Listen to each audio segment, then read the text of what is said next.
Bem-vindos a mais uma imersão profunda. Hoje, a gente vai começar abordando algo que se tornou uma verdadeira epidemia silenciosa. Especialmente entre profissionais de alto rendimento, né? Exatamente. Nós estamos lidando com um cenário muito comum hoje em dia. Pessoas altamente funcionais, incrivelmente organizadas, que entregam resultados absurdos todos os dias. Mas que carregam um peso enorme. Isso. Uma sensação persistente e muito pesada de vazio. E a nossa missão hoje é desconstruir isso. Tentar entender por que ter a agenda lotada deixou de ser um troféu, digamos assim, e passou a ser um sintoma de sobrevivência. E, claro, a gente quer explorar como fazer a transição de só sobreviver para realmente viver com direção. Tudo isso desenhado para quem nos ouve e quer conhecimento rápido, mas olha, sem aquela sobrecarga de informação de produtividade tóxica. Essa é uma premissa fundamental para os dias de hoje. E, para guiar a nossa conversa, a gente vai mergulhar num texto muito incisivo do Evandro Barros. O produtivo mais vazio, certo? Esse mesmo. O subtítulo é perfeito. Trabalhar sem propósito é sobreviver com a agenda cheia. Isso faz parte do projeto dele, o Vida Integral Enxuta. Sabe que eu acho muito interessante logo de cara esse termo integral enxuto? Por causa da metodologia Lean, né? Pois é, a gente sempre ouve a palavra enxuto na indústria, aquela ideia de cortar desperdício na linha de produção. Mas aqui é a aplicação dessa mesma lógica para a nossa energia vital. Cortar os excessos e integrar saúde, carreira, propósito, sem carregar o que não importa. Certo, vamos desempacotar isso. Por que pensar na própria energia como algo que precisa de eliminação de desperdícios traz uma questão muito forte. Por que aquele cansaço que tanta gente relata hoje não passa de jeito nenhum?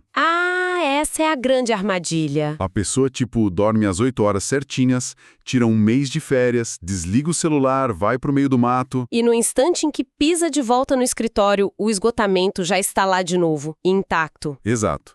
O que explica essa falha gigantesca do nosso descanso tradicional? É que a gente está tentando curar o sintoma com o remédio errado. O diagnóstico real aqui não é falta de sono ou excesso de esforço físico. O problema é o cansaço da incoerência. Cansaço da incoerência. Interessante. Sim, é um desgaste mental e emocional que surge quando a pessoa opera num desalinhamento constante. Não é preguiça, não é falta de disciplina. Muito pelo contrário, né? São pessoas que batem metas o tempo todo. Com certeza. Elas chegam no fim do dia e dão aquele check em dezenas de tarefas difíceis. O corpo físico até aguenta a pancada, mas a mente se esgota porque não acha significado no que acabou de fazer. E é aí que mora o perigo, porque quando o computador finalmente desliga, a lista de tarefas acaba e rola aquele silêncio na sala. Um silêncio que incomoda muita gente. Incomoda demais. É um momento em que a mente sussurra, sabe?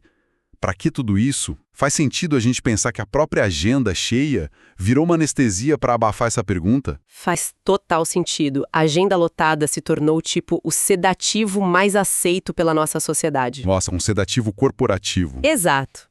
A lógica é meio sombria se a gente parar para analisar. Muito do trabalho que as pessoas fazem hoje serve só como um escudo contra o pensamento. Para não ter que parar. Para não parar.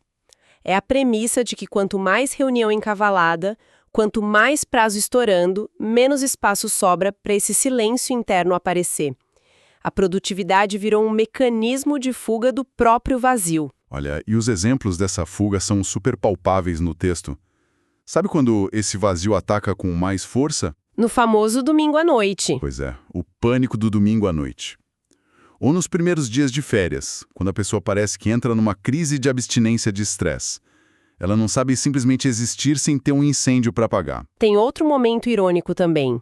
Logo depois que a pessoa bate uma meta enorme. Verdade. A pessoa passa 5 anos focada numa promoção ou em vender empresa, assina o contrato, fica eufórica por uns 10 minutos e, de repente... o abismo se abre de novo. Essa evaporação da satisfação mostra bem a diferença entre dois verbos cruciais: produzir e construir. Conta mais sobre isso. Quando o trabalho diário perde a conexão com a direção maior, ele não é mais uma construção. Ele vira pura execução. E pior, vira compensação. A gente usa o excesso de movimento para compensar a nossa insegurança. O medo de ficar para trás. E o pavor absoluto de ter que encarar o próprio reflexo no espelho, né? O texto traz uma analogia brilhante para isso. A do carro. Essa mesma. A produtividade sem propósito é exatamente como empurrar um carro que está em ponto morto. Com o motor desligado. O que é fascinante aqui é a imagem visual disso. Exato. Tem suor, músculo dói, tem uma trabalheira enorme, mas o carro não vai para lugar nenhum. O deslocamento real é zero. E aí a gente precisa se perguntar se não existe uma preferência inconsciente pelo barulho do esforço. Como assim? É mais fácil ficar ali sofrendo, empurrando o carro de fora, do que sentar no banco do motorista e ter que escolher a rota. Assumir a direção exige responsabilidade. E isso dá medo. Nossa, é muito forte isso. A pessoa se exime da culpa porque, afinal de contas, ela pode dizer, olha o quanto eu suei empurrando esse carro hoje. Justifica o próprio cansaço pela dor. Mas falta o significado. E a gente foi treinado para isso, sabe? A cultura moderna treina todo mundo para eficiência pura. Metodologias ágeis, algoritmos, a gente domina o como fazer as coisas mais rápido. Mas esquecemos completamente de perguntar por que estamos fazendo. A sociedade adora aplaudir quem está ocupado. Com certeza.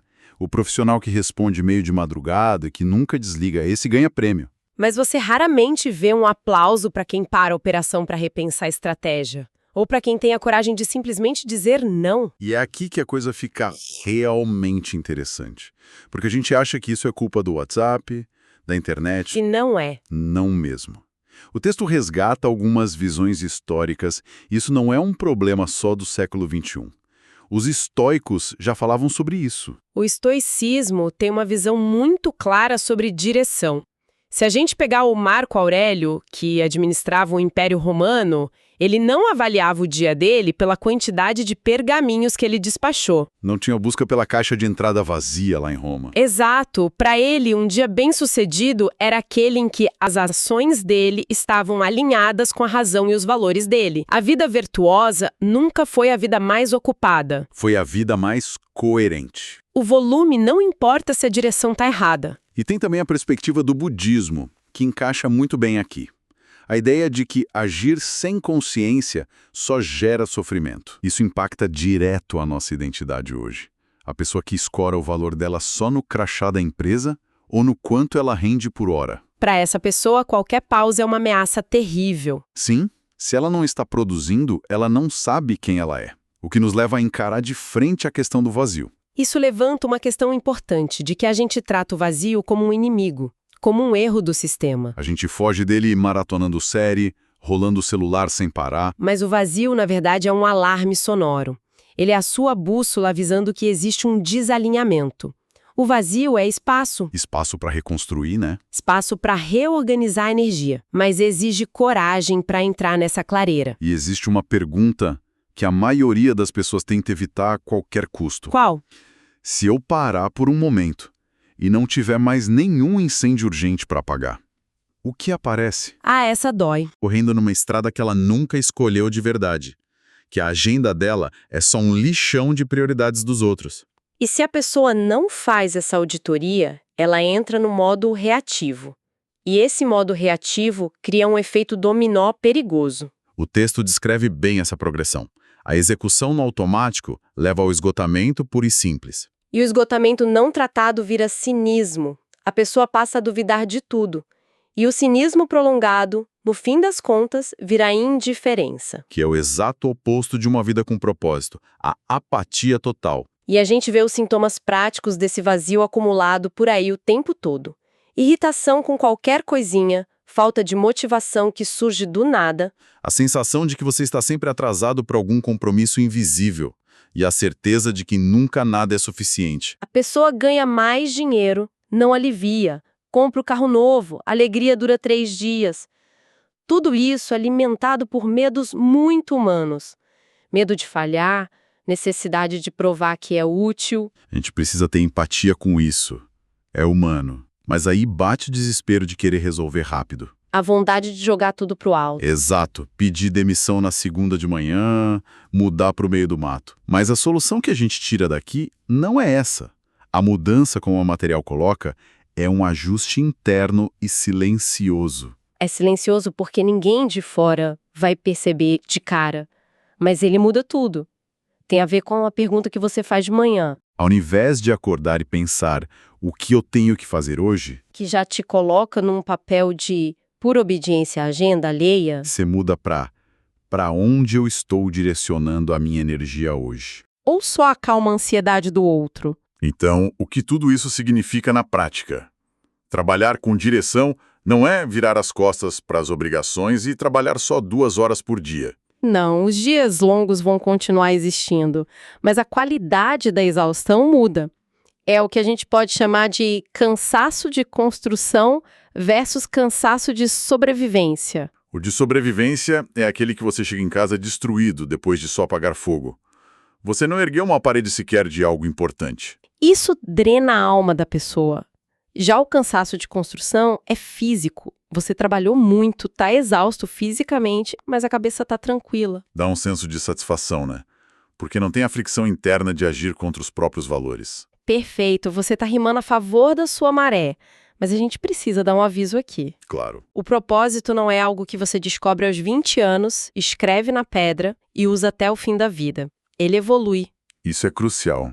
A nossa bússola muda. A gente amadurece, muda de fase. E o perigo real é manter uma agenda abarrotada de coisas que servem a um propósito de 5, 10 anos atrás. Nossa, sustentar uma versão antiga de nós mesmos por pura inércia. E achar que está sendo super produtivo, quando na verdade está indo rápido para o lado errado. Se a gente recapitular tudo isso, então, o resumo é muito claro. Sobreviver é um modo onde a agenda é a dona da sua vida. Você só defende e reage. Viver com direção é o modo onde você escolhe e a agenda serve a você. Ela organiza a sua intenção. E fazer essa troca pede muita intencionalidade. Dizer não, cortar o excesso, colocar um bloco de tempo para pensar. Até que o vazio pare de dar medo e vire só um espaço para você respirar. Muito bom. E para encerrar, a gente gosta de deixar aquele pensamento provocativo para quem nos acompanha. Uma reflexão sobre o que a gente acabou de discutir. Essa é a melhor parte. Considerando isso que a gente acabou de falar, de que os nossos valores evoluem. E se as metas que estão sugando toda a sua energia agora pertencerem a uma versão sua do passado? É uma possibilidade bem real. Será que nós estaríamos correndo de forma extremamente eficiente e superprodutiva direto para um destino que a gente nem quer mais alcançar? Uma baita reflexão. Fica o convite para a nossa audiência usar aquele momento de silêncio no fim do dia de hoje para pensar nisso. Um grande abraço a todos e até a nossa próxima imersão.